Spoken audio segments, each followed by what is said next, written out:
This Anaheim 1 coverage is brought to you by my awesome channel sponsors, ASV Inventions, Sirius Studio, the Design Lab Co., and my newest channel sponsor, Simplify, an automatic payments and booking system for solo entrepreneurs. This trip wouldn't be possible without all them. I have links and discount codes in my video description, so go check them out. Hope you guys enjoy the video. What up, YouTube? Welcome back to the channel, and thank you all for tuning in. 450 main event here from Anaheim 1 just finished up like 6 or 9 seconds ago, and we are right here on site here in the infield. We're on the starting gate. We're gonna do a little post-race review and a track walk and check out how gnarls Barkley this track is and to see what these guys have had to deal with for 20+1, 15+1, way too many +1. Look at Hopper, he's on it too. He doesn't have a choice either. Anaheim or Anadilla? My gosh, I seriously have no idea. Can't tell the difference. First turn was a bit tricky. We saw some pile ups. It went back across this berm that you use on the regular lap, so a little bit tricky.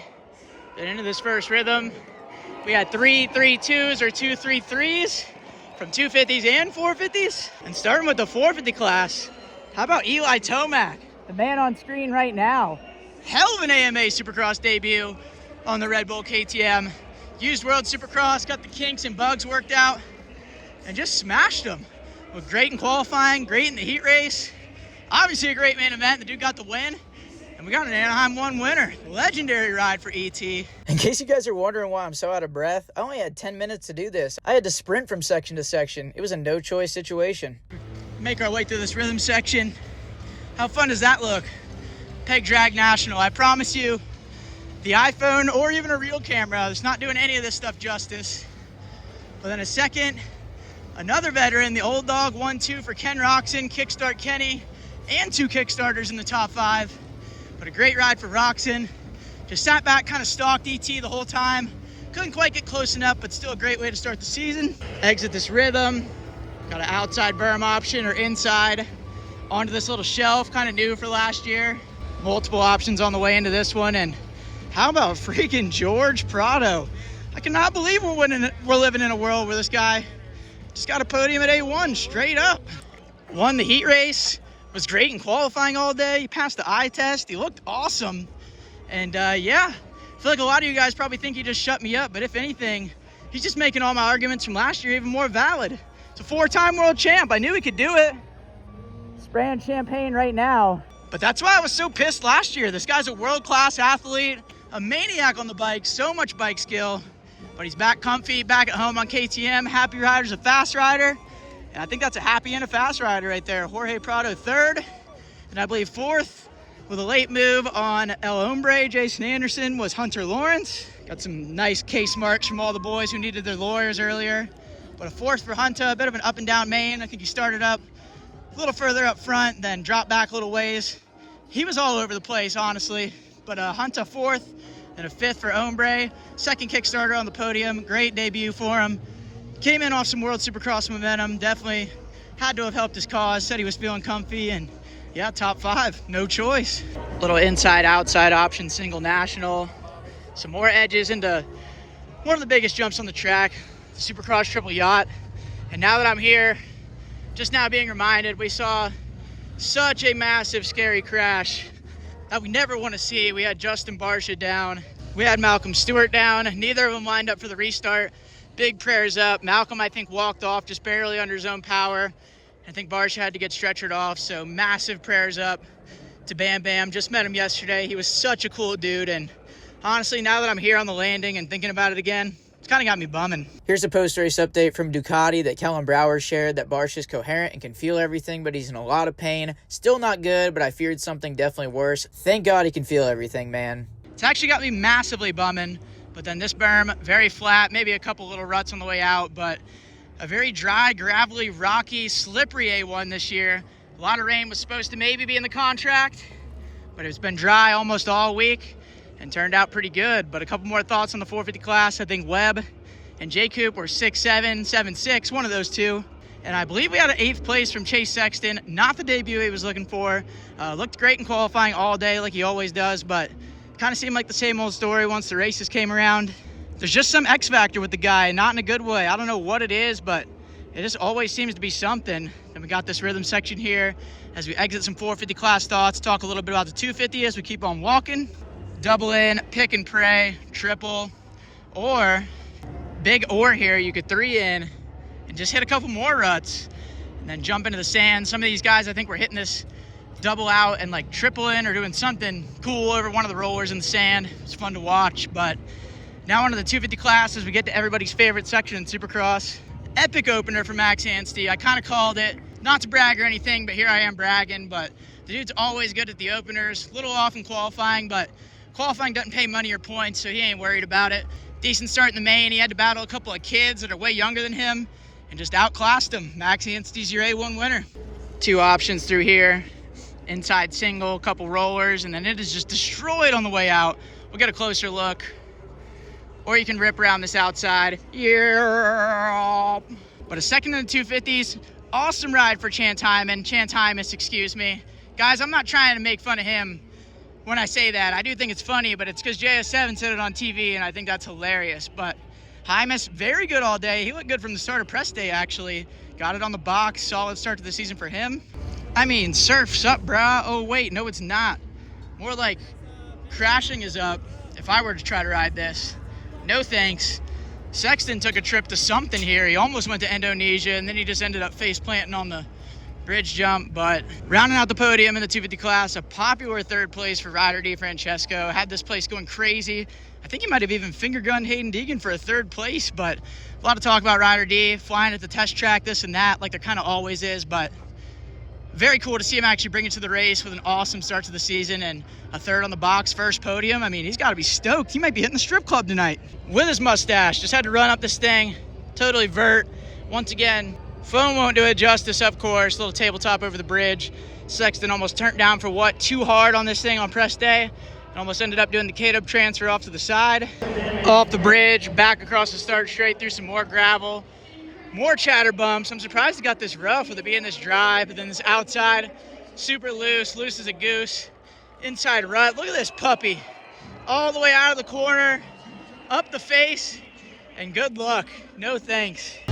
Out of this death trap, such a sketchy yacht. Way sketchier than kindergarten artwork, that's for sure. But as we walk this rhythm, we'll finish up some 250 talk. I believe we had 4th, Hayden Deegan, after a horrible start. Wasn't what he was looking for, I'm sure. The chef outdid him in qualifying, but he qualified 2nd, won the heat race by a mile. Just a bad start. Seemed like it took him a while to get going in that main event. Right around maybe a little past halfway. I feel like that's when the danger zone came out, but it was a little bit too late. And this was a massive send, a 3 onto this tabletop over these ruts. I mean, they were barely making it. I saw several lawyers that needed to be on retainer for these cases on this thing. Triple on, step off, or double, and then table over the single. But then rounding out the top 5 in the 250 class, if I'm wrong, I'm really sorry, guys. I'm doing this straight up off memory, just walking around out here. But I believe it was Michael Mosman from the LCQ. Great salvage ride for him because in the heat race, kind of blew it. The LCQ is never where you want to be, especially not at Anaheim 1, but made it work with the bad gate pick. Still a solid top 5 start to the season. And then we had a 6 for the chef, Levi Kitchen. And I am so not jealous of anybody that hit all this all night. My gosh, corduroy pants, Fork National. But a 6 for Kitchen. He had tons of speed. Kind of a what could have been night for him. Not a great start in the heat race or the main event. But he had the speed. We can work with speed. And this 250 West and East region, they've gotten a lot longer. They used to be like a 7-race series. Now I think it's like 10. So he's got time. We'll get there when it's time. Nice gravelly berm with the rumble strip national on the way out. Check these whoops out. This is what I wanted to see the most right here. This is insane. I mean, I wonder why they started jumping through there. There's curbs and ruts and edges and every damn whoop. These things are edgier than some of my jokes. Gosh. Some of these guys make the big bucks, and I still don't know if they make enough. This is crazy. Nice pothole right here for good measure. I mean, how was anybody skimming these things? This is out of control. Even on the way out, I think this is what was sending the boys to Indonesia. I almost just tripped. Went to Indonesia on foot, you'll have that. But I like this section because you had to get a good run through the whoops to try to bust this triple out. Made a good run through the whoops, very important, a little bit more important than usual. But a lot of people, as you can see with this big ass rut here, we're going double, single to the inside anyway, but still going triple, going outside with the trailer park girls and slingshot around. Definitely a little better option. Shortest way ain't always the best way. But yeah, this little rut right here, for sure it would be fun with Supercross suspension on the 2x4 spec. backwards down the start straight, and then a couple more thoughts on the 250 class. I could be off on these positions once again because we're at the Memory National, but I believe a 7th and an 8th or a 7th and a 9th for Max Voland and Hunter Yoder.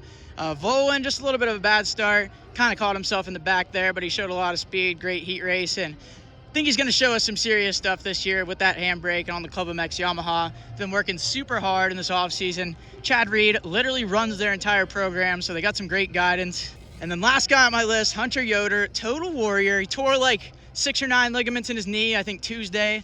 Didn't even know if he was going to race, just took a bunch of Toradol shots up his ass, toughed it out, and I mean, he got himself a top 10 in Anaheim 1. I don't think he's ever done that with a good knee. Great job, Yoder. More gravel into the big old finish line yacht.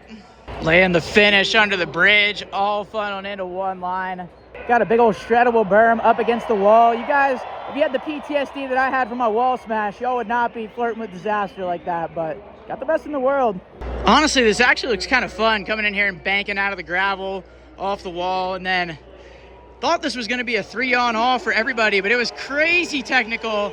Not a whole lot of pop on this thing. I know Prado, Tomac, a few guys did it. I might have missed some of them that did it, but it was definitely a boost. 250s had no chance, not a prayer in the world. So gnarly, double in, you just got a random rut or triple on top. You can see these guys were just barely making it to the top. Massive indents at the National. You'll have that on the bigger jobs, and 8-1's a massive job. Step off. Look how much lower it is over here. Everybody's setting up wide for the corner. In here's chopped liver. Didn't even get used. Then this berm, they freshened her up to Titty City right before that last main event, so it's actually pretty good. Doesn't even make me want to not ride like the rest of the track. And then one last triple yacht, Supercross triple. We'll run up this thing real quick. Year up for the fans. Tell them what's up, what's good. Land the triple into one last bull corner. Flat on the way in, but a bunch of ruts on the way out because everybody was just absolutely gagging it and sitting into this 3 out of the corner, even some of the 250s and a lot of the 450s.